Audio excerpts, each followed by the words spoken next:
Hillel Neuer, who we reached in Jerusalem, is the executive director of the Geneva-based NGO UN Watch. Mr. Neuer's group has produced a wide-ranging report examining the effectiveness of the new Human Rights Council in its first year. Mr. Neuer, it seems that the Human Rights Council has already assumed the same credibility problems as its predecessor, the UN Commission on Human Rights. Why is that? I think the main issue here is composition. If you want to make a good soup, you got to begin with good ingredients. And Kofi Annan saw that 2 years ago. He set out a vision, a bold vision for reform. He talked about a council that would actually have not the worst violators of human rights, like having Libya as the chair of the commission and Sudan as a regular member. He said we need a new body that would actually be composed of governments who seek membership not to shield their records of abuse, but who promote human rights and who have a solid record of commitment to human rights. Kofi Annan's vision was correct. Unfortunately, he did not have the necessary power, and his reform plan suffered 1,000 cuts as it went through international politics and the General Assembly. The final plan gave us what we have today, which, as you said, is basically the Commission under a new name. The leading members of the Council are countries like known violators, China, Cuba, Russia, and Saudi Arabia. And so for the past year, we've seen not just business as usual, things have actually been worse. How could they be worse? It got actually worse because, ironically, it's the law of unintended consequences. The Pandora's box of reform, the Kofi Annan and the leading democracies, the leading human rights groups, we all supported it right away.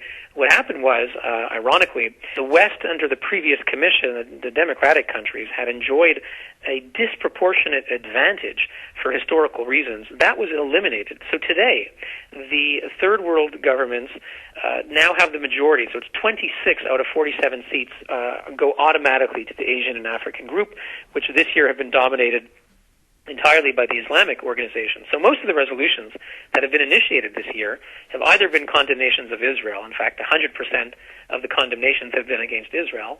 I guess Sudan as well, right? Pardon me? And Sudan?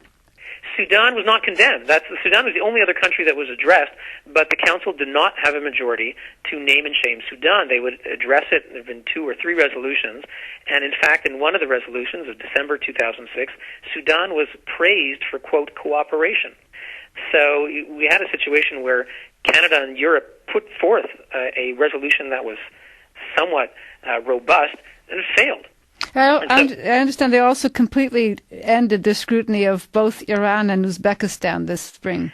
That is correct. Iran and Uzbekistan were under what's called the 1503 procedure. It's an in-camera secret procedure which is meant to facilitate cooperation, and Iran and Uzbekistan were under some scrutiny. That was discontinued. So basically what we have are the Western democracies playing defense. It's about 12 out of 47 that are voting to human rights mechanisms that want to keep the human rights investigators who investigate abuses in Belarus, in Cuba, in Sudan, and the majority wants to get rid of them. So in June next month, the likely scenario that all the ambassadors in Geneva tell me is that most of the independent human rights special rapporteurs, the ones who are investigating the countries, are on the chopping block. Today's elections, 14 new members to the council. Anything encouraging in that? Well, there was one slight ray of light, which was that through massive efforts by human rights groups, including UN Watch, my own organization, and Freedom House, and other leading groups, and together with lobbying by Canada, the U.S., and some European governments, Belarus, the last remaining dictatorship in Europe, was kept off the council. So that was a ray of light, but it was overwhelmed by the shadows. And the shadows were that, together with Freedom House, we assessed the human rights records and the UN voting records of the candidates of the 14. We had 4 worst of the worst. 3 of them were elected: Egypt, Angola, Qatar. Governments that are imprisoning bloggers in Egypt. There's the journalist Huwaida Taha Mitwali, who's imprisoned for attempting to report on the government's use of torture. Bloggers like Karim Amer, who've been imprisoned for exercising their freedom of expression.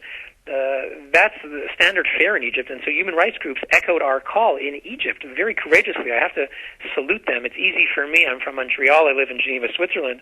It's easy for me to speak out about abuses, but for Egyptian activists, as they did this week, urging the Council, the UN rather, not to choose Egypt because that would be the wrong signal.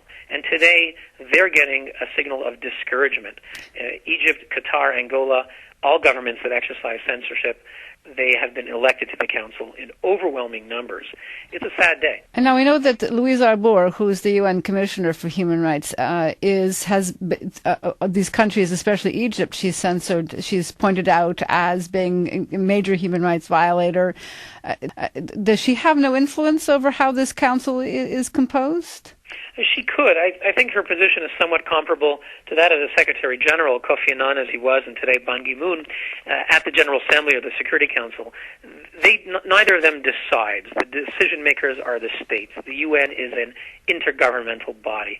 That said, the Secretary General can exercise moral leadership on the Security Council and at the General Assembly. So too Louise Arbour in Geneva. When she decides to, she can use her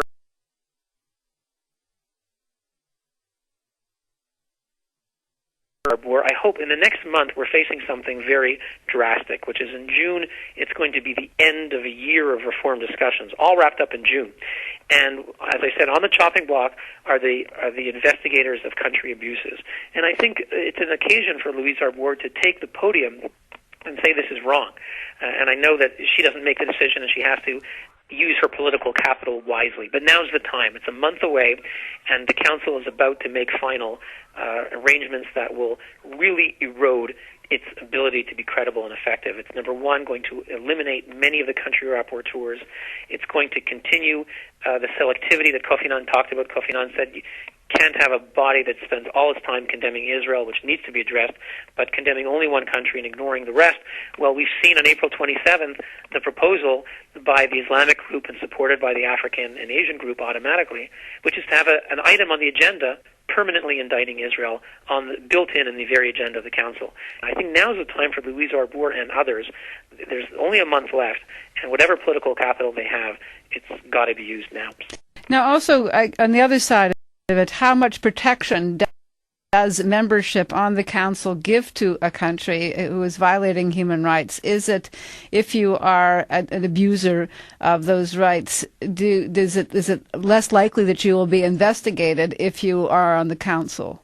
Absolutely. If you're a decision maker, you have additional clout, and that will be used as additional protection. There's no doubt about it. And that's why, that's the exact reason why countries like China, Saudi Arabia, Libya always made sure to be on the Council. Once it developed by the 1980s the power to name names, they made sure to get on to use their clout to avoid being singled out. But the truth is that there are governments that are not on the Council who will never be singled out.